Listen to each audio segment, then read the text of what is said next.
성경 말씀 요한복음 8장입니다. 153페이지 요한복음 8장, 오늘은 48절에서부터 마지막 59절까지 말씀을 봉독하겠습니다. 요한복음 8장 48절입니다. 이에 유대인들이 응답하며 그분께 이르되 너는 사마리아 사람이요 마귀 들린 자라고 우리가 말하는 것이 옳지 아니하냐 하니, 예수님께서 대답하시되 나는 마귀 들리지 아니하였노라. 오히려 내가 내 아버지를 공경하거늘 너희가 나를 모욕하는도다. 나는 내 영광을 구하지 아니하나 영광을 구하고 심판하는 이가 계시느니라. 진실로 진실로 내가 너희에게 이르노니 사람이 내 말을 지키면 결코 죽음을 보지 아니하리라 하시니라. 이에 유대인들이 그분께 이르되 이제는 네가 마귀 들린 줄 우리가 아노라. 아브라함과 대언자들도 죽었거늘 너는 말하기를 사람이 내 말을 지키면 결코 죽음을 맛보지 아니하리라 하니, 네가 이미 죽은 우리 아버지 아브라함보다 더 크냐?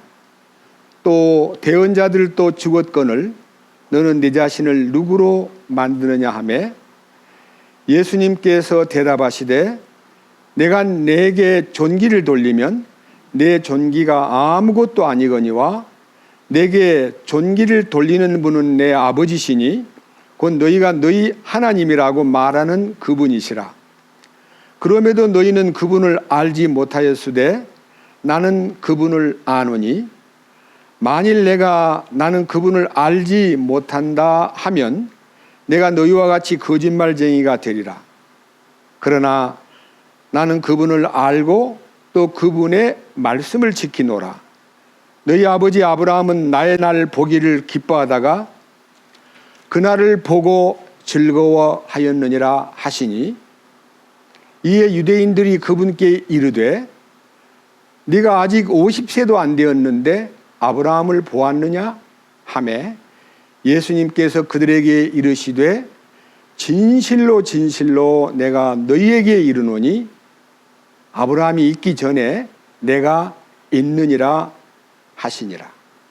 그때 그들이 돌을 들어 그분을 치려 하거늘 예수님께서는 자신을 숨기시고 성전에서 나가시되 그들의 한가운데를 지나서 그렇게 나가시니라.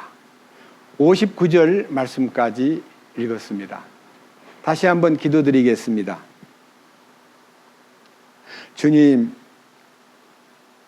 오늘 우리에게 이 요한복음 8장을 통해서 주님이 우리에게 나타내시고자 하시는 크신 뜻과 주님의 그 거룩하심과 진실하심과 부요하심과 영원하심을 우리가 발견하고, 이 말씀을 통해서 우리가 더욱더 주님에게 가까워지고 주님께서 우리에게 말씀하신 이 말씀 속에 담긴 신비를 우리가 깨달음으로 인해서 우리의 마음이 더욱더 주님을 향해서 돈독해지고 더욱더 주님을 향해서 충성스럽고 신실하게 살아갈 수 있도록 이끄시옵소서.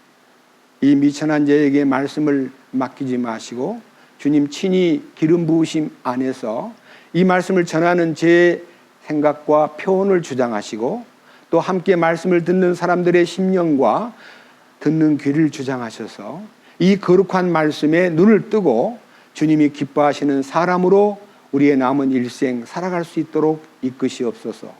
도처에서 이 말씀을 듣는 여러 형제 자매님들에게도 주님의 크신 은총과 놀라우신 공급을 통해서 함께 기뻐하고 함께 감사하며 마음의 깊은 찬양이 솟구칠 수 있도록 이끄시옵소서. 우리 주 예수 그리스도의 이름으로 기도드렸습니다. 아멘. 오늘 이 요한복음 8장 본문 48절에서 마지막 절까지 말씀을 읽으면요, 우리 주님이 그렇게 무시를 당했다는 것입니다.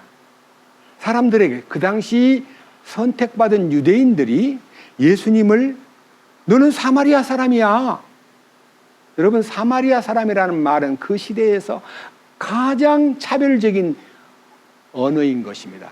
요한복음 4장 9절에 보면요, 물을 달라 하신 예수님에게 사마리아 여자가 말하기를 어찌 당신은 유대인이 돼서 날 이 사마리아 여자를 보고 물을 달라 하십니까? 그에 가로해놓고 이는 유대인과 사마리아인은 상종치 아니함일러라, 이렇게 돼 있어요. 그러니까 상종 못할 인간. 그러니까요, 너 같은 거하고는 얘기하기도 싫어. 너는 귀신 들렸어. 너는 마귀 같은 자야. 이렇게 무시하고 깔보는 그런 말을 함에도 불구하고 우리 주님은 그들에게 조금도 분노하거나 시비를 걸지 않고 자신이 하나님으로부터 보냄받은 자라는 것을 말하면서 그들에게 아브라함 얘기와 대언자들의 얘기를 꺼내서 말씀하시는데, 유대인들은 생각하기를 아니 너가 우리 조상 아브라함보다 크다는 거냐? 그리고 대언자들도 죽었는데 그들보다 네가 도대체 누구냐?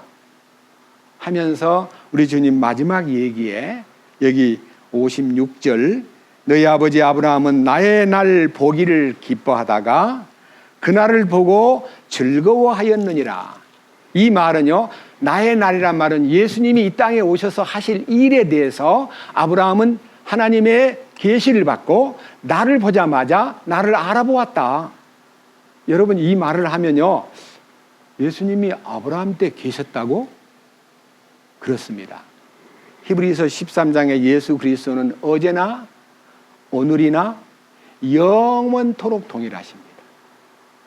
그래서 오늘 이 주제가 네가 아직 나이 50도 못 되었는데 아브라함을 보았느냐라고 묻는 유대인에게 여기 48장 58절에서 진실로 진실로 내가 너희에게 이르노니 아브라함이 있기 전에 내가 있느니라. 아브라함이 있기 전에 내가 있느니라. 이렇게 말씀하신 예수님의 얘기가 진실인가?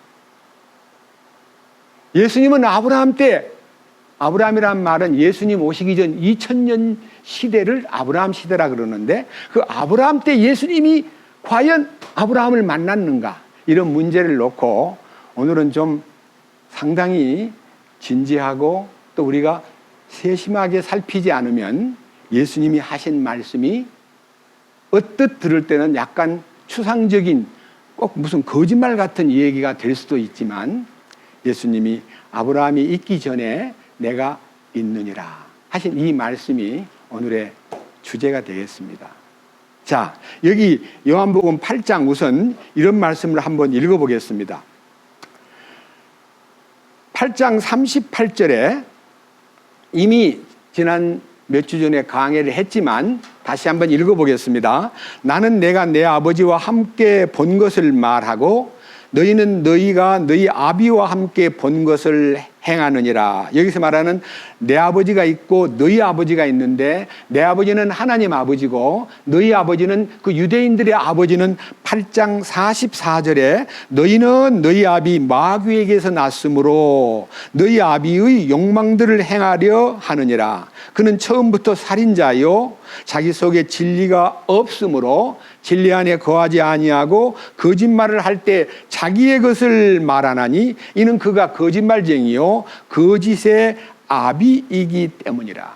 그러니까요, 사탄은 거짓의 아비다.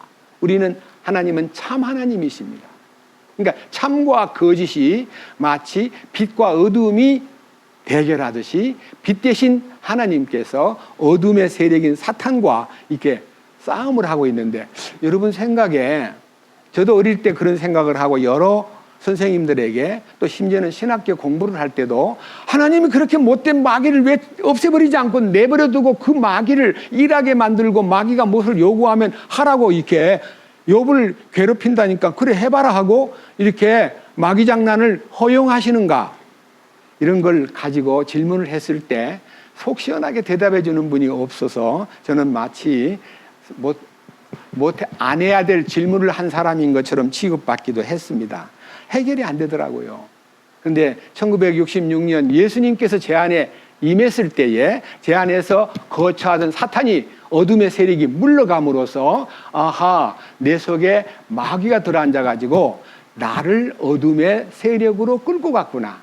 그래서 나를 절망하게 만들고 죄짓게 만들고 사망의 두려움 속에서 벌벌 떨게 만들었던 그 마귀가 내 속에서 거처를 정하고 있었구나. 그걸 알게 되었고, 내가 주님의 자녀가 된 다음에 제일 큰 고민은 변화되지 아니함으로써 참으로 주님이 원하는 선을 추구하지 않고 마음으로는 원하는데 도저히 선이 생활 속에 안 나타나기 때문에 발버둥 치다가 34년 만에 선을 행하는 것은 내게 요구하는 하나님의 요구가 아니라 주님이 선하신 분이 내 안에 오셔서 거처를 정하고 나 자신과 동업을 하는 게 아니라 나를 완전히 제거하고 주님이 역사할 때 주님이 원하는 선을 행할 수 있다는 것을 발견하게 되었고, 그 후 21년 동안 계속 우리가 행하는 것은 나의 행위가 아니라 주님의 행하심이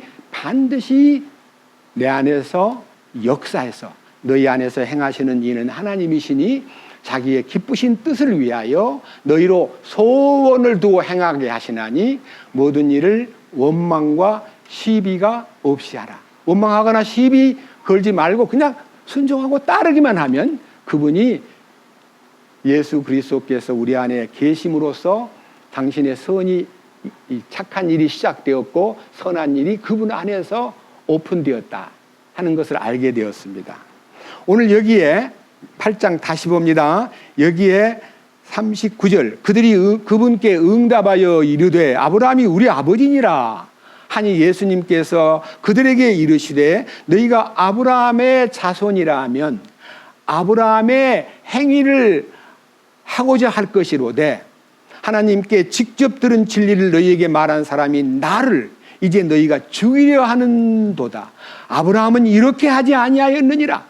그러니까 예수님이 마치 아브라함하고 직접 상대한 것처럼 아브라함은 너들 같이 안 했어. 너들이 아브라함의 후손일진데 아브라함의 행위를 해야 돼 하면서 예수님이 아브라함하고 같이 지내신 것 같은 모습을 밝혔습니다.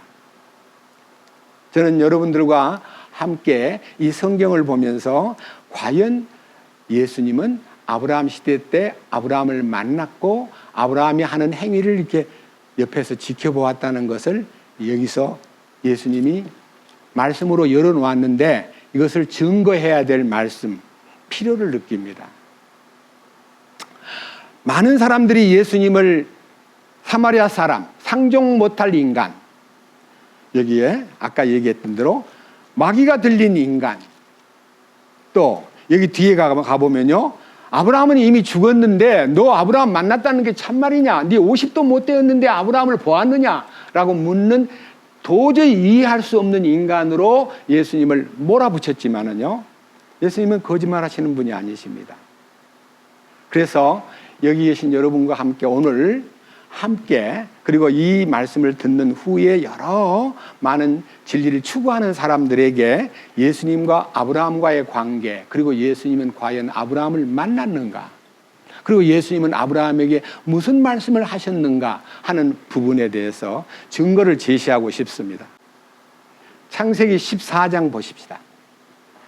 창세기 14장 1절에서부터 말씀을 읽어야 되겠지만요, 시간이 많이 걸리기 때문에 제가 설명을 올리겠습니다. 아브라함과 롯이 함께 살다가 롯이 아브라함을 떠나 소돔 있는 곳으로 이사를 갔고 아브라함은 가나안 땅에 머물렀습니다. 소돔 고모라는 지금 우리가 알고 있는 사해 바다의 남부 지역이기 때문에 상당히 그때는 그곳에 물이 풍부하고 또 굉장히 여러 가지 그 방초동산, 푸르름이 있기 때문에 그 롯은 그곳으로 선택을 해서 내려갔는데 그 소돔 땅에 들어가서 여러분 성경 안에 소돔이라는 곳은 음란하고 더럽고 동성연애가 넘치고 말로 다 못할 이 멸망을 선고하기 위해 찾아온 천사 2명을 롯의 집에 따라 들어가 가지고 내놓으라고 우리가 상관해야 되겠다고 말할 정도로 대단히 강팍하고 아주 악한 동네로 이 롯이 들어갔습니다. 그런데 저 북쪽에 있는 시날 왕 아므라벨과 엘라살 왕 아리옥과 엘람 왕 그돌라멜과 등등이 연합군을 형성해서 2절에 소돔 왕, 고모라 왕, 그리고 아드마 왕 등등 연합군들하고 전쟁을 벌여가지고 완전히 시날 왕 아므라벨, 여러분 시날 왕 아므라벨은 우리가 역사책에서 배운 하므라비입니다. 하므라비. 그가 이 소돔 땅에 와서 그들을 다 정복해가지고 그들의 인민과 그들의 재산을 다 빼앗아가지고 떠났습니다. 근데 그 전쟁터에서 이 광경을 지켜봤던 어떤 사람이 아브라함한테 쫓아와가지고 아브라함 씨여, 소돔 고모라가 망했는데요, 조카 롯도 끌려갔어요. 그 집 식구들 다 끌려갔고요. 이렇게 이제 엄청난 재앙을 만난 롯과 롯의 가족들의 얘기를 아브라함이 들었을 때에, 자 밑에 한번 보십시오. 11절 14장 11절 그들이 소돔과 고모라의 모든 재물과 그들의 모든 양식을 빼앗아 자기 길로 가고 소돔에 거하던 아브라함의 조카 롯과 그의 재물도 취한 뒤 떠나갔더라. 14절 아브라함이 자기 형제가 포로가 되었다는 것을 듣고 자기 집에서 태어나 훈련받은 종 318명을 무장시켜 단까지 그들을 쫓아가서, 여기에 특이한 단어가 보이는데 아브라함은 그의 조카인 롯이 그렇게 어려움을 당하고 고통을 당하고 있다는 소식을 들을 때, 제가 아브라함 같으면요, 그 녀석 욕심을 너무 많이 부리고 가지 않아야 될 곳으로 갔기 때문에 벌을 받은 거야, 징계를 받았어, 하나님 참 안타깝습니다, 이렇게 하고 그냥 안타깝다는 말만 하고, 시원하다는 말은 안 하겠지만요, 안타깝다는 말만 하고 있어도 될 아브라함이, 이 보세요. 14절 뭐라고 되어 있습니까? 아브라함이 자기 조카라 그랬습니까? 형제라 그랬습니까? 그렇습니다. 조카는 하나님의 부르심을 받아서 갈대아 우리에서 떠난 사람이기 때문에 그는 형제였습니다. 우리는 우리 가운데 어떤 형제가 잘못 살고 문제가 돼서 잘못된 길을 가다가 어려움을 당하면 그를 방관하고 멀리할 것만 아니라 하나님 앞에 그를 위해서 기도할 책임이 있구나 하는 것을 느끼게 만듭니다. 아시겠죠? 자, 그 다음 보십시오. 15절 그들을 대적하려고 밤에 직접 자기와 자기 종들을 나누어 그들을 치고 다마스쿠스 왼쪽에 있는 호박까지 그들을 쫓아가서 모든 재물을 되찾아오며, 또 뭐라 그랬어요? 자기 형제 롯과, 자기 조카 아니에요, 하나님 앞에서 형제예요. 자기 형제 롯과 그의 재물과 여인들과 사람들을 되찾아왔더라. 그러니까요, 노획물을 다 되찾아왔고요, 그 연합군을 318명의 군인을 가지고요, 그것도 야밤중에 뛰어 올라가 보니까요, 여러분 승리를 거둔 군인들은 너무 좋아가지고 그냥 카니발을 벌려요. 거기에 노획한 모든 짐승들이나 여자들을 끼고요, 막 밤새도록 술 먹고 막 노는 그런 환경에서 그들을 충분히 주님의 손길로 무찌를 수가 있었던 것입니다. 그 다음 보세요. 17절 놀라운 일이 벌어집니다. 그가 그들라오멜과 또 그와 함께한 왕들을 살육하고 돌아올 때에 소돔 왕이 사회 골짜기 곧 왕의 골짜기에 나와 그를 맞이하였고, 살렘 왕 멜기세덱이 빵과 포도즙을 가지고 나왔는데 그는 지극히 높으신 하나님의 제사장이었더라. 이 놀라운 연합군들을 파쇄하고 그 노획물을 다 빼앗아서 돌아올 때에 패전했던 소돔 왕이 먼저 아브라함을 영접하고 아브라함한테 승리를 축하합니다, 감사합니다, 이렇게 이제 먼저 세상 왕 멸망받기에 합당한 소돔 왕이 영접을 했지만 그 뒤를 따라서 살렘 왕 멜기세덱이 아브라함을 만나러 온 거예요. 이분이 와서 아브라함을 영접할 때에 두 가지, 여기에 빵과 포도즙이라 그랬어요. 여러분 요한복음 6장에 예수님은 나는 빵이요 나는 포도주다, 내 살을 먹고 내 피를 마시는 자는 영원한 생명을 얻는다 하고 예수님이 우리에게 남긴 가장 놀라운 그 피의 복음과 그 살이 찢김으로 이루어진 그 놀라운 구속의 은총을 빵으로 설명하고 포도즙으로 설명했는데, 이 멜기세덱이라는 분이, 이 왕이 아브라함을 만날 때 빵하고 포도즙을 갖고 와서 그를 영접했습니다. 그리고 뭐라고 말을 하느냐 들어보세요. 자, 19절. 그가 아브라함을 축복하여 이르되 하늘과 땅의 소유주 되시는 지극히 높으신 하나님의 아브라함에게 복이 있을지어다. 내 원수들을 내 손에 넘겨주신 지극히 높으신 하나님을 찬송할지어다 하며. 그러니까요, 모든 승리는 하나님이 공급한 거다. 네가 이긴 거 아니야. 하나님이 주신 승리야. 그리고 우주 만물의 모든 소유주가 되시는 하나님, 그분의 복이 너에게 임하였도다 하고, 이 우주의 주인이신 하나님, 창조주 하나님의 축복과 그를 이기도록 이끌어주신 하나님의 도움의 손길에 대해서 찬송하라는 말씀을 듣고, 아브라함이 노획물 중에 10분의 1을요 그 살렘 왕에게 바쳤습니다. 이걸 가지고 사람들이 이제 11조를 가지고 막 강조를 하는데, 이 10분의 1은요, 10분의 1 중에서 여러분 아셔야 됩니다. 10분의 9가 내 거고 10분의 1은 하나님 거라고 표시하는 게 아니고, 모든 것이 하나님 거라는 것을 고백하는 신앙이 10분의 1을 바치는 마음입니다. 내게 100만 원을 소득을 했는데 10만 원은 하나님 거야라고, 내 거는 90만 원이야라고 마음 먹으면 그 11조가 가치가 없습니다. 모든 것이 주님 주신 겁니다. 주님 받으시옵소서 하고 주님께 영광을 돌리고 그 10분의 9를 하나님 뜻대로 쓰는 것이 11조를 바치는 사람의 마음이 되어야 되는 것입니다. 그런데 놀라운 일이 벌어집니다. 보세요. 자, 21절. 소돔 왕이 아브라함에게 이르되 사람들은 내게 주고 재물은 네가 취하라.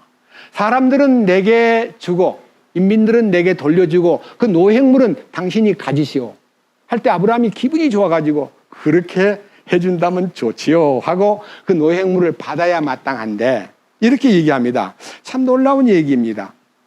22절. 아브라함이 소돔 왕에게 이르되 내가 하늘과 땅의 소유주 되시는 지극히 높으신 하나님 곧 주께 내 손을 들어 맹세하였노니 이것은 네가 이르기를 내가 아브라함을 부자로 만들었다 할까 염려하여 네게 속한 것은 실 오라기 하나라도 신발끈 하나라도 내가 취하지 아니하려 함이라. 놀라운 얘기예요. 소돔 왕이 내미는 그 노획물을, 소돔의 소유물을 모두 다 거절했습니다. 왜 그랬을까요? 훗날 소돔 왕의 입에서 저 아브라함이 부자가 된 것은 나 때문이야, 내가 부자 되게 했어, 이런 말을 혹시 들을까봐 하나님의 부여 안에서 살고 싶으니까 세상에서 주는 어떤 부여도 거절하는 이 놀라운 신앙 고백이 바로 창세기 14장에 기록되어 있는데, 여러분 제가 이 성경을요 좀 급하게 마음을 먹고가 아니라 참으로 여러분 앞에 딱 이게 짝이 있는 말씀이기 때문에 이 짝이 어떤 짝인가를 보여드리기 위해서 히브리서 7장으로 건너가겠습니다. 자, 히브리서 7장입니다. 사실은 1절부터 28절까지 다 읽으면 아주 잘 나와 있지만요 잘라서 읽겠습니다. 7장 1절. 이 멜기세덱은 아브라함을 만나 축복하고 빵과 포도즙을 갖고 와서 그에게 복을 빌어준, 또 승리의 근원은 하나님이신 것을 알려준 이분이, 멜기세덱 이분이, 자 1절. 이 멜기세덱은 살렘 왕이요 지극히 높으신 하나님의 제사장이니라. 그가 왕들을 살려고 하고 돌아오는 아브라함을 만나 그를 축복하였으며 아브라함도 모든 것의 10분의 1을 그에게 주었느니라. 그 이름을 해석하면 첫째로 의의 왕이요, 그 다음은 살렘 왕이니 또 곧 화평의 왕이라. 화평의 왕이라는 말은 우리말로 더 쉽게 말하면 평화의 왕이라는 뜻입니다. 평화의 왕이라. 그는 아버지도 없고 어머니도 없고 혈통도 없고 날들의 시작도 없고 생명의 끝도 없어 오직 하나님의 아들과 같이 항상 제사장으로 있느니라.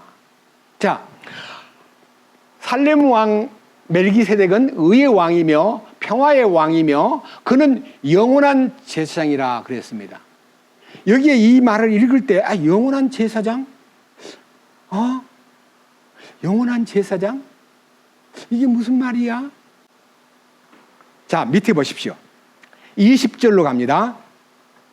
또한 그분께서는 맹세 없이 제사장이 되지 아니하셨으니 그 제사장들은 맹세 없이 되었으나 이분은 자기에게 말씀하신 분을 힘입어 맹세로 되셨느니라. 곧 주께서 맹세하셨고 또 뜻을 돌이키지 아니하시리라. 이르시기를 너는 멜기세덱의 계통에 따른 영원한 제사장이라 하셨도다.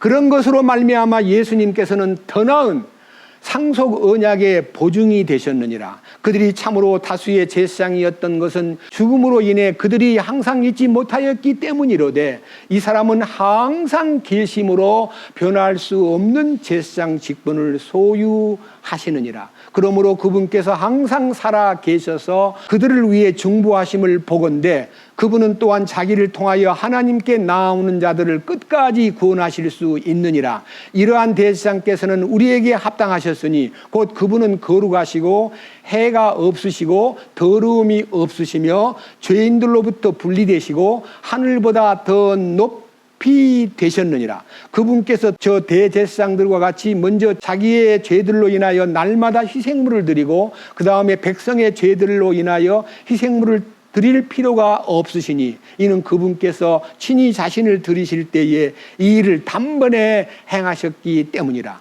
율법은 연약함을 가진 사람들을 대제사장으로 삼거니와 율법이 있은 뒤에 하신 맹세의 말씀은 영원 무궁토록 거룩히 구분된 아들을 제사장으로 삼느니라. 아까 여기 창세기 14장에 그분은 시작도 없고 끝도 없고 아비도 없고 어미도 없고 영원히 계시는 분이다. 한마디로 말씀드리면 멜기세덱은 바로 예수 그리스도였습니다. 이 그런 놀라운 얘기가 이 히브리서에 연거푸 나오거든요. 4장 14절. 그런즉 우리에게 위대하신 대제사장 곧 하늘들로 들어가신 하나님의 아들 예수님이 계신 줄 알므로 우리가 우리의 신앙 고백을 굳게 붙들자. 우리에게 계신 대제사장은 우리의 연약함의 감정을 몸소 느끼지 못하신 분이 아니요 모든 점에서 우리와 똑같이 시험을 받으셨으되 죄가 없으신 분이시니라. 그러므로 우리가 긍휼을 얻고 필요한 때에 도우시는 은혜를 얻기 위하여 은혜의 왕좌로 담대히 갈 것이니라. 그 다음 5장 5절. 이와 같이 그리스도께서도 자신을 영화롭게 하여 대제사장이 되지 아니하시고 그분께 너는 내 아들이라 오늘 내가 너를 낳았도다 하신 분께서 그리 되게 하셨느니라. 이것은 그분께서 또한 다른 곳에서 이르기를 너는 멜기세덱의 계통에 따른 영원한 제사장이라 하심과 같으니라. 이 영원한 제사장은 우리 주님이신데 시편의 2편에도 기록되어 있고 시편 110편에도 예언되어 있기를 예수님은 멜기세덱의 반차를 쫓은 영원한 제사장으로 오셨다. 그래서 사실은 아브라함에게 아들을 준다는 약속만 아니라 아브라함을 저 갈대아 우르에서 너는 내 고향 친척 아비집을 떠나 내가 네게 지시한 땅으로 가라. 내가 너로 세계 만민의 복을 받게 하는 근원이 되게 하고 너로 말미암아 세계 만민이 복을 받을 터인데 너를 저주하는 자에게는 내가 저주를 내리고 너를 축복하는 자에게는 내가 축복을 내리마. 천하 만민들이 너로 인하여 복을 받으리라. 그 너는 아브라함 자신이 아니에요. 아브라함을 통해서 나타나실 예수님을 두고 예언한 거예요. 갈라디아 3장에 그분은 그 씨가 예수님이다라고 딱 이게 딱 포인트를 그 씨는 아브라함의 그 씨는 예수님이다 라고 되어 있습니다. 여기에 놀라운 얘기가 지금 다시 설명되는데 넘겨서 이제 6장을 다시 봅니다. 6장 13절. 하나님께서 아브라함에게 약속하셨을 때에 큰일을 두고 맹세할 수 없으므로 자신을 두고 맹세하여 이르시되 내가 반드시 네게 복을 주고 복을 주며 너를 번성케 하고 번성하게 하리라. 그가 이같이 끈기 있게 견딘 뒤에 그 약속하신 것을 얻었느니라. 자, 여기에 아브라함이 75살 때 하나님으로부터 아들을 준다는 약속을 받았는데 20년이 넘도록 아들이 안 생기는 거예요. 그러니까 이제 아내가 경도가 끊어지고 이제 늙어가니까 여보, 하나님이 약속했잖아요. 근데 왜 아들이 안 나와요? 나는 이제 안 될 것 같아요. 저 여자하고 관계를 해서 애를 만드세요. 애굽에서 데리고 온 하갈이라는 여자가 젊기 때문에 아브라함이 그 몸종을 아내의 요구에 의해서 취함으로써 아브라함이 굉장히 큰 실수를 범하는 거예요. 근데 하나님께서는요, 하나님의 거룩한 계획에 든 사람이 실수를 했다고 해서 못된 놈 기다리지도 않고 너 이제 그만 안 할 거야, 이렇게 하나님은 한번 약속하신 것을 잘못됐다는 이유 때문에 버리지 않고요, 아들을 낳은 지 13년 만에 아브라함 나이 100살 될 때에 이삭이라는 아들을 주었습니다. 그래서 그 경도가 끊어진 사라의 몸에서 아들을 만들어 가지고 하나님이 그 아들을 선물로 주었을 때 얼마나 기뻤겠습니까? 네? 그 이삭이라는 이름 자체가 의미가 깊은 이름이에요. 이삭, 웃음이란 뜻이에요. 아브라함을 웃게 만든 거예요. 사라가 어이가 없어서 웃었는데 천사가 와, 너 웃었지? 그러니까 내가 안 웃었어요. 웃어놓고도요, 너무 놀래가지고 안 웃었다 그러니까 너가 웃었느니라. 나중에 아들을 낳으면 이름을 이삭이라고 지어라. 웃었다는 뜻입니다. 웃게 만드는 거예요. 그분이 누굴까요? 예수님의 그림자입니다. 이삭이 33살이 되었을 때, 창세기 21장입니다. 하나님께서 아브라함아, 네 아들 이삭을 저 모리아 땅 내가 원하는 장소에 가서 번제물로 드려라. 너무나 깜짝 놀랄 짓이, 하나님은 이 인류에게 어떤 방법으로도 사람을 제물로 삼으라고 한 적이 한 번도 없던 하나님이, 아담을 위해서도 짐승을 잡아서 가죽옷을 지어 입혀주었고, 아벨도 짐승을 잡아서 양의 새끼로 제사를 드렸고, 노아도 방주에서 나와가지고 짐승으로 하나님께 감사의 제물을 바쳤고, 모든 구약 안에는 사람을 제물로 바친 적이 한 번도 없건만, 아브라함아, 네 아들 이삭을 나에게 번제 제물로 바쳐라. 놀라운 명령이에요. 너무 놀라운 명령을 들은 아브라함이요, 하나님께 조금이라도 이의를 제기하거나, 하나님 어떻게 아들을 내놓으라 하십니까? 하나님 약속이 있는 아들인데 저를 차라리 받으셔요. 이렇게 아브라함이요, 좀 이렇게 우리말로 말하면 좀 이의를 제기할 만도 한데, 아브라함은 한마디 말도 안 하고 그 지시를 받은 그 다음날 새벽 일찍 아들 하나를 데리고 종들 2명하고 제물을 태울 소위 말하는 장작을 나귀에다 싣고, 그리고 이제 쫙 정하신 곳으로 사흘길을 달려서 사흘을 가. 아브라함이 살던 곳에서 모리아산까지 사흘 거리입니다. 저 멀리 사흘길이 이르렀을 때에 그 제단 정하신 장소를 바라보자마자 종들 2명을 너희들은 여기서 기다려라, 우리 아들하고 둘이 가서 경배 드리고 오겠다 하고, 아들 등 뒤에다가요 잔뜩 제단에 제물 태울 장작을 지게 하고, 자기는 한 손에는 칼을 들고 옆구리에는 밧줄을 하나 감고 한 손에는 풀을 들고 올라갑니다. 이삭이 한참 올라가다가 말고, 아버지 제물을 바칠 준비가 다 된 것 같은데 아버지 손에는 칼도 있고 불도 있고 제 등에는 장작도 있고, 그런데 정작 아버지는 왜 제물을 굽고 가지 않습니까? 아브라함 마음이 얼마나 아프겠어요. 하나님이 너를 바치라는구나, 이렇게 해서는 아마 문제가 생겼을지도 몰라요. 근데 아브라함은 담대하게, 아니야, 하나님이 친히 자기를 위해서 다 준비해 놓았어. 거기 가면 있어. 거기 가면 있대요. 그래서 도착하자마자 제단을 쌓고 아들이 지고 간 그 번제단에 쓸 화목을 깔고, 그리고 밧줄을 꺼내가지고 즉시 그 아들을 칭칭 감는 거예요. 133살 먹은 아브라함이 33살 먹은 젊은 아들을 감을 때, 젊은 아들이 더 힘이 세기 때문에, 아버지 왜 그러세요? 아니 하나님이 준비한 제물이 있다고 해놓고 나를 아버지 나를 바칠라 그러세요? 얼마든지 반항하고 대항할 수 있는데 이 이삭은 전혀 아버지한테 대항 안 하고 가만히 있는 거예요. 이 얼마나 기막힌 현상입니까? 그것이 이사야 53장에 우리 주님은 털 깎는 자 앞에서 잠잠한 양같이 그 입을 열지 아니하였도다. 대항하지 않고 변명하지 않고 떠들지 않고 이의를 제기하지 않고 억울해하지 않고 그냥 가만히 묶이는 거예요. 그 다음에 그걸 위에다 떡 올려놓고 칼을 빼가지고 이제 산채로 불을 지르는 게 아니에요. 죽여서 불을 질러요. 번제를 드릴 때 반드시 칼로 그를 죽이려고 어느 부분을 찔러서 죽이려고 하는지는 모르겠습니다. 목을 따는지 심장을 찌르는지 몰라도요. 칼을 들고 아들한테 행동을 하려 할 때 아브라함아 내가 이제 네 마음을 알았어. 손대지 마. 네 아들 손대지 마. 그리고 또 뒤를 봐라. 내가 준비해 놓은 순양이 한 마리 있어 하고 거기에 수풀에 걸려있는 순양을 대신 잡아다가 제물로 삼고 그 아들을 대신 풀어주고 하나님께 번제를 드린 이 사건이 예수님과의 깊은 관계가 있다는 것을 창세기 22장 13절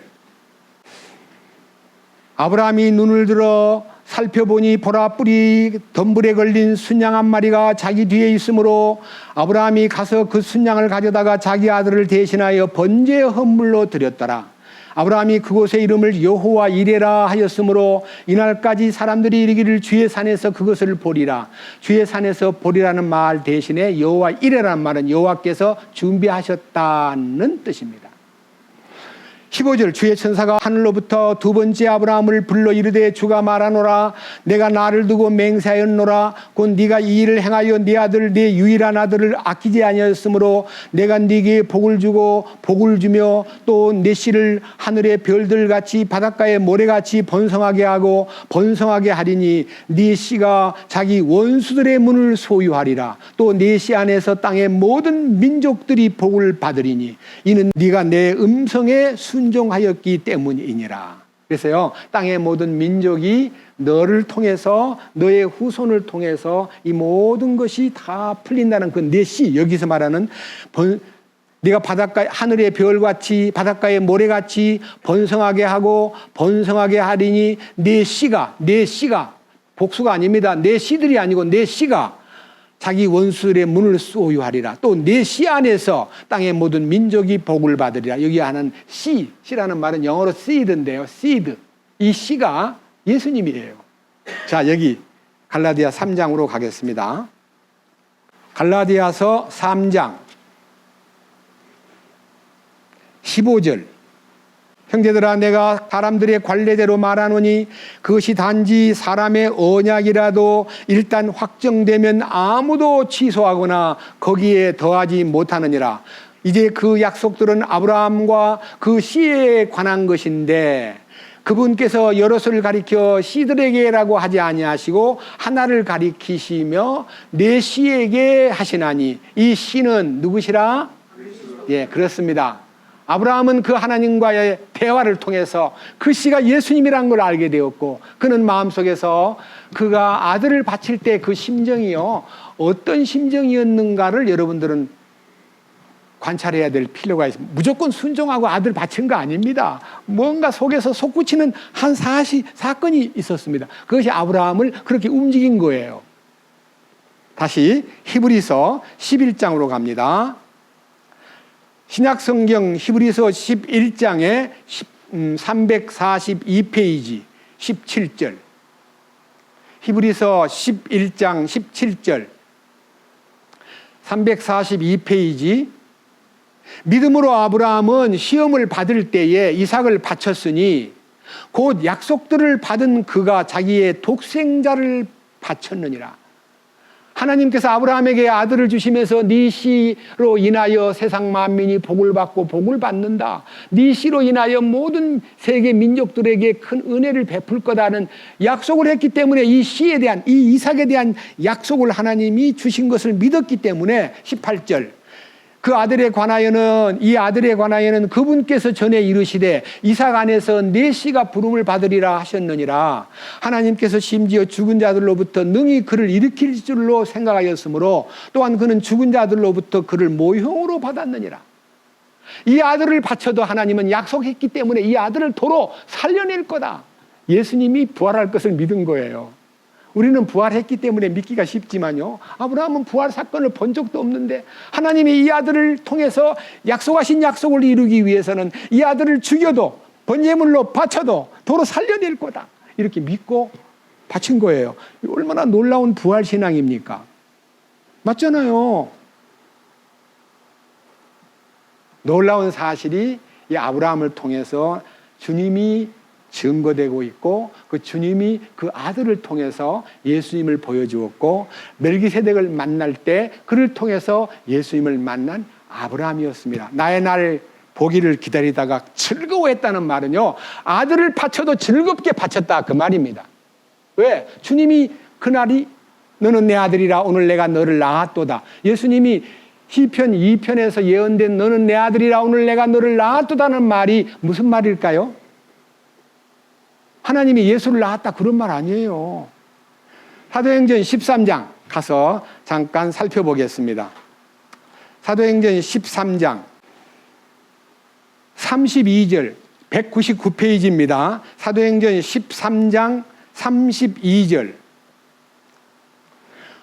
우리가 너희에게 기쁜 소식을 밝히 알리노니 그것은 곧 조상들에게 하신 약속, 바로 그 약속을 하나님께서 예수님을 다시 일으킴으로써 그들의 자손인 우리에게 성취하셨다는 것이라. 그것은 곧 시편 2째 편에 기록된 바 너는 내 아들이라 이날 내가 너를 낳았도다 함과 같으니라.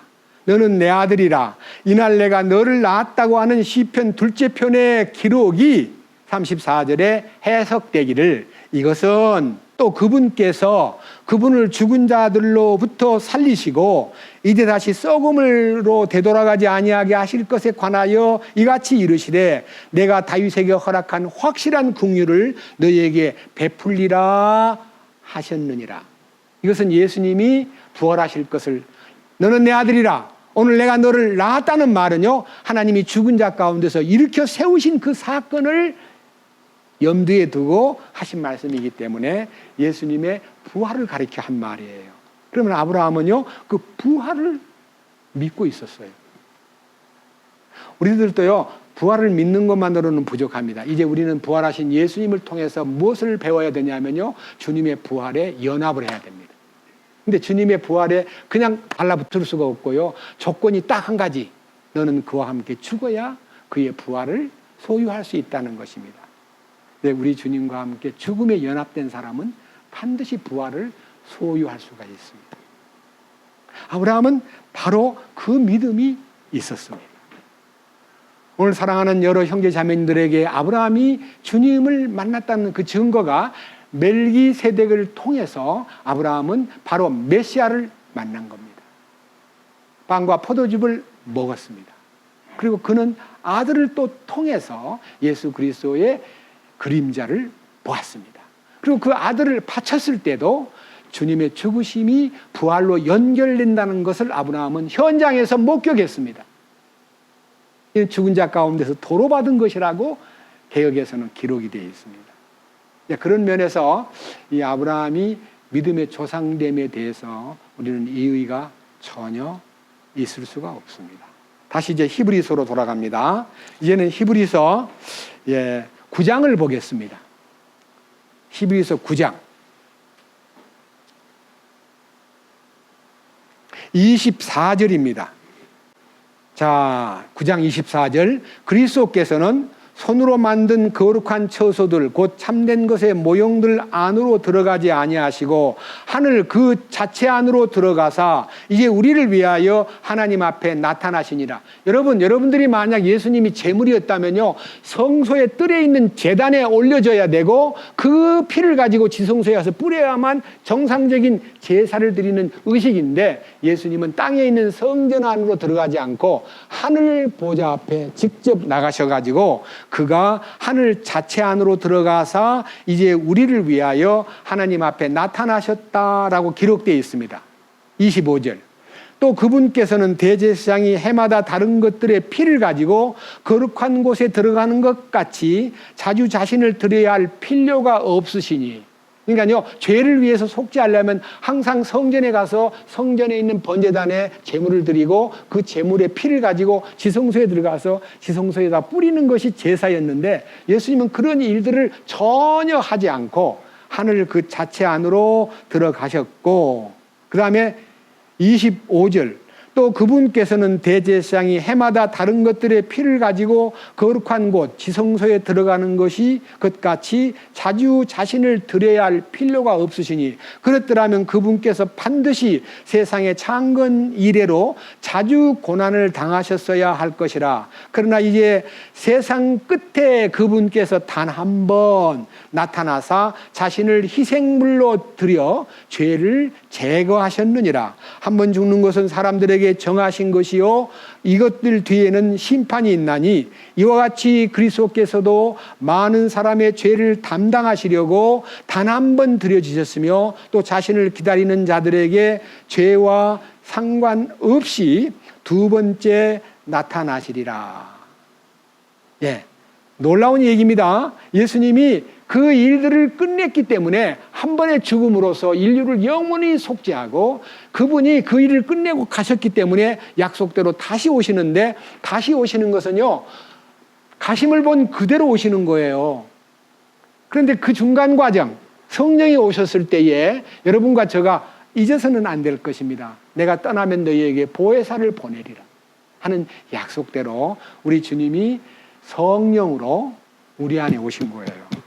여러분, 오신 증거를 누가복음 24장에서 관찰하겠습니다. 엠마오의 두 제자가 예수님 부활하셨다는 소식을 듣고도 낙심을 하고 자기 동네 엠마오로 예루살렘을 떠나 걸어가던 도중 그곳에 주님이 동행을 하셔가지고 길 가면서 여러 대화를 다 끝내시고, 그 다음에 그들의 집에 초대받아서 들어가가지고 차려놓은 빵을 주님이 직접 들고 쪼개가지고 그들의 입에다가 넣어주었을 때 그들이 그 떡을 먹는 순간에 예수님이시구나, 부활하신 예수님이다, 그의 눈이 열려가지고 예수님이시구나 할 때 그 예수님은 사라져 버렸습니다. 사람들은 이렇게 말합니다. 어디로 가셨는지 몰라, 아마 예루살렘으로 가셨는가 봐, 이렇게 그냥 상상하는데 아닙니다.